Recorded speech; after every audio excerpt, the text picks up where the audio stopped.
चलिए, तो आज हम शुरू करते हैं मोशन अंडर ग्रेविटी।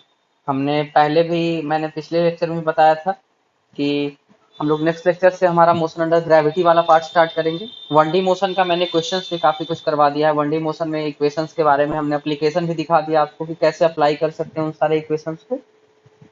तो आज हम लोग का टॉपिक है मोशन अंडर ग्रेविटी। इसी को फ्री फॉल भी जनरली कहा जाता है। अगर किसी चीज को गिरा देते हैं ऊपर या छत से या कहीं भी किसी हाइट से, तो उसे हम फ्री फॉल भी कह सकते हैं। ठीक है, चलिए।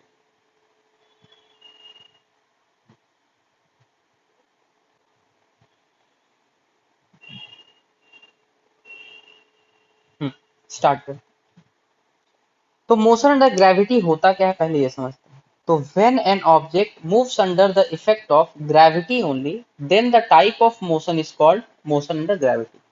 अगर कोई ऑब्जेक्ट सिर्फ और सिर्फ ग्रेविटी के इफेक्ट में मतलब मोशन करता है तो हम उसे मोशन अंडर ग्रेविटी कहते हैं। ठीक है, तो वहां पे और कोई भी फोर्स नहीं होता है। अभी फिलहाल हम वन डी का बात कर रहे हैं ना। जैसे मोशन अंडर ग्रेविटी में तो प्रोजेक्टाइल मोशन भी आ सकता है ना, यहाँ पे भी तो सिर्फ एक ग्रेविटेशनल फोर्स ही होता है और तो कुछ होता नहीं है। तो वो भी है, लेकिन अभी फिलहाल हम वन डी का बात कर रहे हैं। तो यहाँ पे सिर्फ और सिर्फ वर्टिकल प्रोजेक्टाइल मोशन ही रहेगा। यहाँ पे नॉर्मल हॉरिजॉन्टल प्रोजेक्टाइल मोशन ये सब के बारे में अभी हम लोग नहीं पढ़े। ठीक है ना। तो क्या है, मोशन अंडर ग्रेविटी में क्या पढ़ना होता है। तो when an object moves under the effect of gravity only, then the type of motion is called motion under gravity. अब बात करते हैं वर्टिकल प्रोजेक्टाइल। तो वर्टिकल प्रोजेक्टाइल का क्या मतलब है। किसी भी ऑब्जेक्ट को अपवर्ड फेंका गया है एक u वेलोसिटी के साथ, एक इनिशियल वेलोसिटी u के साथ अगर किसी भी ऑब्जेक्ट को ऊपर फेंका गया है तो उसे हम कहते हैं वर्टिकल प्रोजेक्टाइल। अब सबको पता है कि अगर किसी चीज को ऊपर फेंकेंगे तो क्या होगा, ये थोड़ी दूर ऊपर जाएगा, ऊपर जाकर के फिर वापस आ जाएगा। अब ये मत बोलिएगा कि सर इसको ऊपर फेंके हैं तो ये ऐसे कैसे आ गया, मतलब इतना दूर कैसे गिरा जाके। तो ये बस दिखाने का तरीका है। ये यहाँ पे जाकर के वापस यहीं आ जाता है, लेकिन उसको समझने में थोड़ा प्रॉब्लम होता है, इसलिए हम लोग थोड़ा सा इसको दूर दिखाते हैं। ठीक है, अब यहाँ पे हमें फाइंड क्या क्या करना है। अगर ये ऐसा हमें केस दिया हुआ है तो जनरली क्या फाइंड करना है, यहाँ पे हमें टाइम ऑफ फ्लाइट फाइंड करना होता है। मतलब कि यहाँ से ऊपर जाने में और नीचे आने में टोटल कितना टाइम लग रहा है ऑब्जेक्ट को। ये हमारा एक टॉपिक हो गया, मतलब एक चीज हमें फाइंड करना है। दूसरा क्या है, मैक्सिमम हाइट, मतलब ये हाइट कितना दूर ऊपर तक गया है, वो हाइट हमें फाइंड करना होता है। ठीक है, चलिए तो शुरू करते हैं। सबसे पहले हमें टाइम ऑफ फ्लाइट फाइंड करना है। तो हम इस पॉइंट को ए मार्क कर देते हैं, इस पॉइंट को बी मार्क कर देते हैं और इस पॉइंट को सी मार्क कर देते हैं। 3 पॉइंट है हमारे पास for point A to B.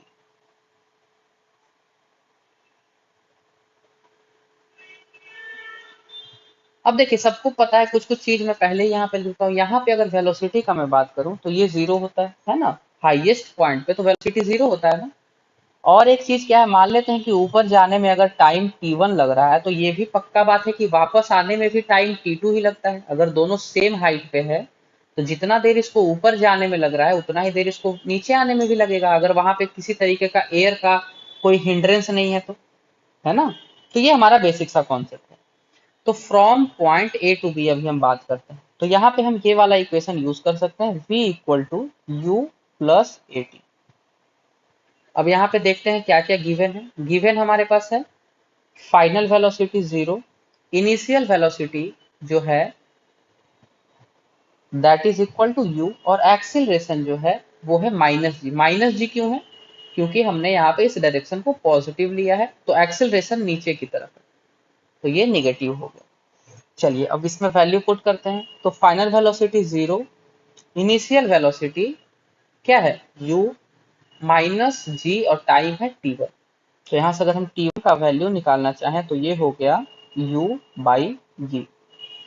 तो ये तो सिर्फ अपवर्ड मोशन है, मतलब यहाँ से यहाँ जाने में कितना टाइम लग रहा है वो t1, वापस आने में भी तो t1 लग रहा है ना।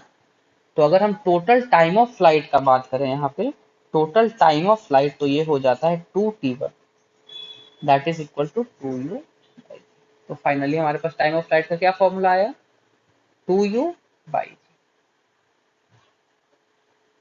ये हमारा फाइनल रिजल्ट है। ठीक है। चलिए अब दूसरा करते हैं मैक्सिमम हाइट का। तो मैं ये ड्राइंग यहाँ पे फिर से इसको कॉपी पेस्ट कर देता हूँ।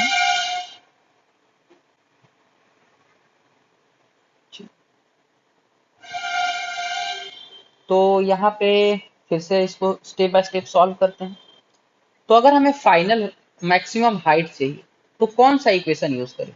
गिवन ही क्या क्या यहाँ पे सबसे पहले देख लेते हैं। तो गिवन है क्या, इनिशियल वेलोसिटी u है, फाइनल वेलोसिटी 0 है, acceleration is equal to -g, और टोटल टाइम ऑफ फ्लाइट अभी हमने जस्ट फाइंड किया है 2u/g। अब हमें यहाँ पे कौन सा ऐसा इक्वेशन यूज करें जिससे एच मैक्स का वैल्यू हम पता कर सकते हैं। तो हमें क्या बोलते हैं, डिस्प्लेसमेंट या डिस्टेंस निकालने का दो फॉर्मूला। एक तो ये है ut प्लस हाफ at², और दूसरा क्या है v² is equal to u² plus 2as। दो फॉर्मूला, तो हम दोनों ही फॉर्मूले से ये एच मैक्स निकाल सकते हैं। लेकिन जब ये फॉर्मूला यूज करेंगे तो थोड़ा डिफिकल्ट होगा। क्यों? क्योंकि यहाँ पे टाइम का वैल्यू u/g, यहाँ से यहाँ जाने में टाइम लग रहा है u/g, इसका वैल्यू पुट करना पड़ेगा, एक्सेलरेशन, तो थोड़ा सा डिफिकल्ट हो जाएगा। लेकिन अगर हम ये वाला इक्वेशन यूज करते हैं तो काफी सिंपल होगा। जैसे कि फाइनल वेलोसिटी क्या है, 0 है, इनिशियल वेलोसिटी है u का square minus 2g into displacement कितना है, एच मैक्स। यहाँ से अगर हम एच मैक्स लिखना चाहते हैं तो ये हो जाएगा u² बाई 2g।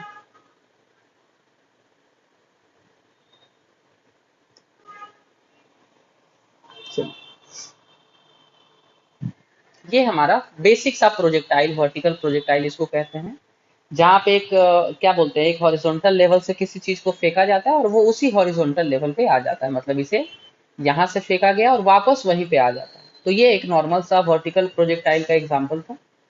अब इसमें कुछ स्पेशल केसेस भी हो सकते हैं या फिर स्पेशल कंडीशंस भी हो सकते हैं, जहाँ पे हमें कुछ अलग पढ़ना होगा, जहाँ पे कुछ हमें अलग करना होगा। तो चलिए देखते हैं क्या हो सकता है। तो projectile from top of a tower, अगर हम किसी टावर के ऊपर से प्रोजेक्टाइल करें, जैसे कि एग्जांपल के तौर पे आप इसको समझिए, ये हमारा एक टावर है, हमने किसी बॉल को यहाँ से फेंक दिया, ठीक है, किसी भी बॉल को यहाँ से फेंक दिया है, तो कैसा ये मोशन करेगा, सबको पता है। सबसे पहले तो ये ऊपर जाएगा, फिर ये नीचे आ जाएगा, है ना। ये इसको हम ऐसे करके समझ सकते हैं, ये रहा, ठीक है। तो ये हमारा एक मोशन है, पहले ये ऊपर गया और फिर ऐसे नीचे आ गया। अब यहाँ पे हम क्या क्या फाइंड कर सकते हैं। तो एक तो फाइंड कर सकते हैं टाइम ऑफ फ्लाइट, दूसरा फाइंड कर सकते हैं मैक्सिमम हाइट, ये हाइट कितना है टोटल, और तीसरा फाइंड कर सकते हैं फाइनल वेलोसिटी। मतलब कि यहाँ पे फाइनल वेलोसिटी क्या है, जब वो जमीन से टकराने वाला था उस टाइम उसका फाइनल वेलोसिटी क्या है। अब बहुत लोगों को ये कंफ्यूजन रहता है ना कि फाइनल वेलोसिटी तो जीरो होगा ना सर, क्योंकि टकराने के बाद तो वो रुक गया है। तो जब भी फाइनल वेलोसिटी का बात होता है तो हमेशा याद रखिएगा कि उसको टकराने से जस्ट पहले का वेलोसिटी, टकराने के बाद क्या हुआ है उससे हमें मतलब नहीं है, हमें मतलब होता है उसके टकराने से जस्ट पहले। तो चलिए फाइंड करते हैं, टाइम ऑफ फ्लाइट पहले फाइंड करते हैं। तो इस मोशन को मैं तीन पार्ट में डिवाइड कर रहा हूँ। ये हमारा पॉइंट ए है, ये पॉइंट बी है, और ये हमारा पॉइंट सी है, और ये पॉइंट डी है। तो यहाँ पे तीन पार्ट में मोशन को डिवाइड कर रहा हूँ। पहला पार्ट ये, दूसरा पार्ट ये, और तीसरा पार्ट ये। चलिए, तो पहला और दूसरा पार्ट का तो एक तरह से हम लोग पहले भी कर चुके हैं। तो अगर मैं बात करूं, यहाँ पे गिवन क्या क्या है, गिवन है height of tower, that is equal to small h. दूसरा क्या है, initial velocity, that is equal to u. उसके बाद और क्या गिवन है हमारे पास, acceleration, that is equal to minus. तो ये सारा इंफॉर्मेशन हमारे पास गिवन। तो चलिए फाइंड करते हैं। और अगर मैं वीबी का बात करूं, वेलोसिटी एट बी क्या है, दैट इज इक्वल टू 0, और वेलोसिटी एट डी क्या है, that is equal to v, जो कि हमें निकालना है, ये भी हमें फाइंड करना है यहाँ पे। तो चलिए वो सब बात का चीज है, पहले टाइम ऑफ फ्लाइट निकालते हैं। तो अगर हमें टाइम ऑफ फ्लाइट निकालना है तो इस टोटल टाइम ऑफ फ्लाइट हो जाएगा t1 plus t2 plus t3, मतलब तीनों पहले पार्ट का टाइम, दूसरे पार्ट का टाइम और तीसरे पार्ट का टाइम। और एक चीज तो हम पहले ही जानते हैं that T1 is equal to T2 is equal to U by g. ये तो हमें पहले से पता है ना, तो ये तो हमें जरूरत नहीं है फिर से निकालने का, अभी जस्ट हमने किया था, अभी जस्ट हमने प्रोजेक्टाइल में ये चीज किया था ना टाइम निकालने के लिए, तो वो तो हमें पहले से ही पता है। तो यहाँ पे बेसिकली हमें निकालना क्या है, T3। ठीक है, तो T3 के लिए मैं CD वाले पार्ट को एक बार फिर से बना रहा हूँ। यहाँ पे ये हमारा C पॉइंट है और ये हमारा D पॉइंट। अब बात करते हैं वेलोसिटी का, तो C पे कितना वेलोसिटी है। देखिए जिस वेलोसिटी के साथ ये ऊपर जाता है उसी वेलोसिटी के साथ वापस भी लौटता है ना। C के पास भी वेलोसिटी U है, नीचे की तरफ है, बस डिफरेंस ये है कि ये नीचे की तरफ है। और ये डिस्टेंस टोटल कितना है यहाँ से यहाँ तक, ये हमारे पास h है। ठीक है, तो चलिए अब क्या कर सकते हैं, एक चीज तो हम ये कर सकते हैं, s is equal to u t plus half a t square कर लें, एक ये तरीका है। और दूसरा तरीका क्या है कि हम फाइनल वेलोसिटी निकाल लें। तो देखते हैं कौन सा तरीका ज्यादा अच्छा रहेगा। तो अगर मैं ये वाला यूज करता हूँ, v square is equal to u square plus 2as। तो यहाँ पे क्या है, वेलोसिटी नीचे की तरफ है, तो वी स्क्वायर यहाँ का मुझे नहीं पता अभी फिलहाल, तो v square is equal to u square plus 2g into h. अब मैंने इसको प्लस क्यों लिया है, क्योंकि मैं इस डायरेक्शन को पॉजिटिव बोल रहा हूँ। इस डायरेक्शन को मैंने पॉजिटिव लिया है क्योंकि सारा इसी डायरेक्शन में है, फाइनल वेलोसिटी भी इसी डायरेक्शन में है, इनिशियल वेलोसिटी भी इसी डायरेक्शन में, तो इसलिए मैंने इसको पॉजिटिव ले लिया। चलिए, तो अगर मैं फाइनल वेलोसिटी फाइंड करना चाहता हूँ तो ये हो जाएगा यू स्क्वायर प्लस 2gh। चलिए, अब इससे फायदा क्या होगा, हम फाइनल वेलोसिटी तो निकाल लिया, अब इससे फायदा क्या होगा। नाउ अब हम लोग यूज कर सकते हैं v is equal to u plus a t, ये वाला इक्वेशन भी यूज कर सकते हैं हम यहाँ पे। तो अगर हम ये वाला इक्वेशन यूज करेंगे तो u प्लस जी टी आ जाएगा, और यहाँ पे टाइम क्या है, T3 है ना, यहाँ से यहाँ तक आने का टाइम T3 था, तो यहाँ पे T3 आ जाएगा।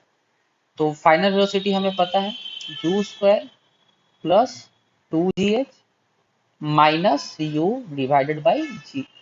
तो ये हमारा T3 का वैल्यू। ठीक है, तो ये हमारा T3 का वैल्यू आ गया। अब हमें T1 T2 तो पता था, T3 आ गया है, तो अब यहाँ पे हम वैल्यू लिख सकते हैं, ये हमारा इक्वेशन 1 है। So putting value of T3 in equation 1।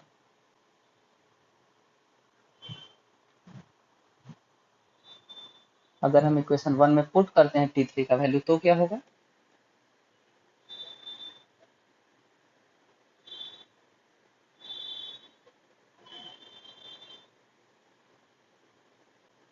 ठीक है ना। तो यहाँ से फाइनल वेलोसिटी क्या, सॉरी टोटल टाइम क्या हो गया, 2u बाई जी, ये तो T1 प्लस T2 हो गया, plus T3 that is equal to u square plus 2gh minus u divided by g. अब इसको जब एक साथ करके लिखेंगे तो क्या होगा, ध्यान से देखिएगा, 2u plus under root of u square plus 2gh minus u divided by g. यहाँ से टोटल टाइम आ गया u, 2u minus you, you हो जाएगा u plus under root of u square plus 2gh by जी।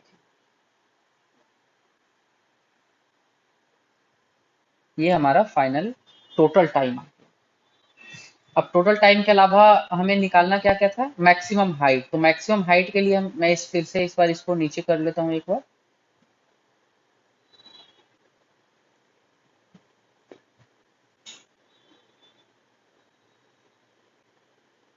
चलिए,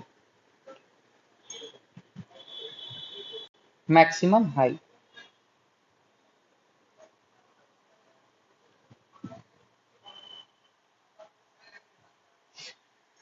तो maximum height कैसे निकलेगा, तो मैक्सिमम हाइट जो है एच मैक्स है, उसको ध्यान से देखिएगा, तो ये small H plus capital H. Capital H क्या है, यहां से यहां तक का डिस्टेंस, ये कैपिटल एच। तो हमें कैपिटल एच का वैल्यू पिछले फॉर्मूले में से पता है, capital h is equal to u square by 2g, ये तो हम लोग निकाल चुके हैं ना। तो अगर हम एच मैक्स लिखना चाहें तो ये क्या हो जाएगा, small H plus you square by,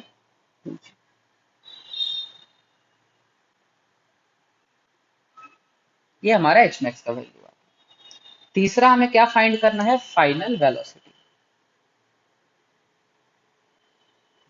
final velocity, चलिए फाइनल वेलोसिटी फाइंड करते हैं। तो एक तो आप ध्यान से अगर एक बार सोचिएगा तो फाइनल वेलोसिटी हम लोग पहले ही फाइंड कर चुके हैं। यहाँ पे कहाँ गया, ये रहा, ठीक है। लेकिन मैं वहां पे बार बार आपको ना जाना पड़े, इसलिए मैं फिर से यहाँ पे लिख देता हूँ एक बार फिर से। ये हमारा पॉइंट सी है और ये हमारा पॉइंट डी है। यहाँ पे इसका ये वेलोसिटी u था और ये टोटल जो डिस्टेंस है ये हमारा स्मॉल h। तो यहाँ पे using v square is equal to u square plus 2as, यहाँ का वेलोसिटी v है। तो अगर मैं v निकालना चाहूँ तो ये हो जाएगा u square plus 2g small h का under. So final velocity is equal to what, u square plus 2gh।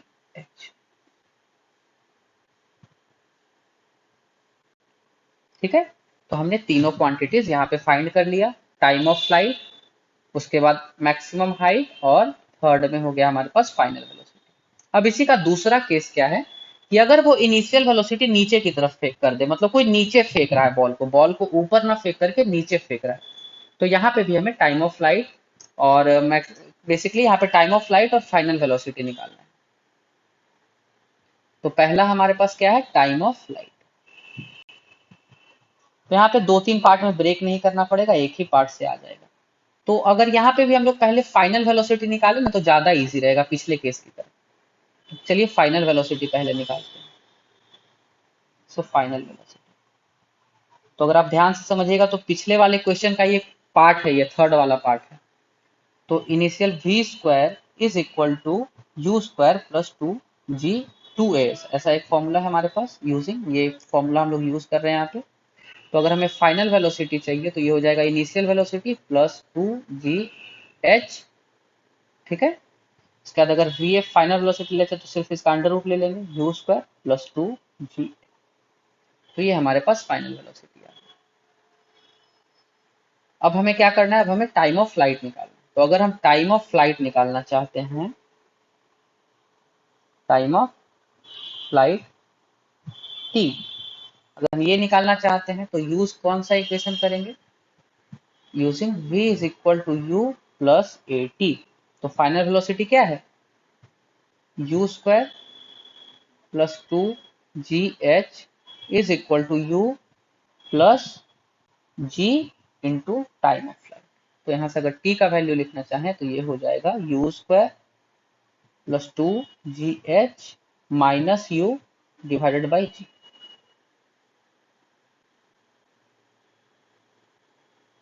ठीक है, तो ये बेसिकली हमारा पूरा जो भी कॉन्सेप्चुअल पार्ट था मोशन अंडर ग्रेविटी का वो खत्म। जो भी क्वेश्चंस आएगा वो यही सब टॉपिक से रिलेटेड आएगा, यही सब टॉपिक से एग्जैक्टली आएगा, कुछ अलग इसमें नहीं बचा है। ठीक है ना, तो हमने पूरा एक कॉन्सेप्ट, पूरा एक टॉपिक हमने आज कवर कर लिया है जो कि है मोशन अंडर ग्रेविटी। ठीक है, अब अगले क्लास में हम लोग क्या शुरू करने वाले हैं, अगले क्लास में मैं एक और वीडियो बना दूंगा जिसमें कुछ क्वेश्चंस रहेगा। ठीक है ना, और अगले क्लास में हम लोग शुरू करने वाले हैं हमारा प्रोजेक्टाइल मोशन जो कि बेसिकली 2D मोशन है। ठीक है, चलिए मिलते हैं फिर अगले क्लास में।